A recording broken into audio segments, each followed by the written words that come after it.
এই রাহুল, আজকে না এসএসসির রেজাল্ট? এখন কয়টা বাজে? পাপ্পা, এখন 1:58 বাজে। আরে পাপ্পা, ওইদিকে পাখিটাকে দেখো না, কি সুন্দর গান গাইতেছে। What?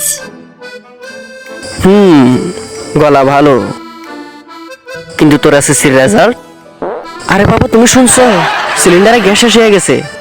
আগে সিলিন্ডার দেখো না, গ্যাস নাই তো। What? আচ্ছা ঠিক আছে, ঠিক করব, কিন্তু তোর রেজাল্ট? Oh my god. আচ্ছা বাবা, তোমাকে চা করে দিই। চা খেলে রেজাল্ট ভালো লাগবে শুনেছি। বেশি চালাকি করিস না, আগে বল রেজাল্ট কেমন হয়েছে। পাপ্পা, খবরটা একটু হজম করে শোনো। আগে বড় করে একটা শ্বাস নাও। এখন শোনো, Let's go. এবার রেজাল্টে আমি এমন একটা কাজ করেছি যেটা তুমি তোমার ছোটবেলায় স্বপ্নও ভাবনি। সত্যি? কি করেছিস?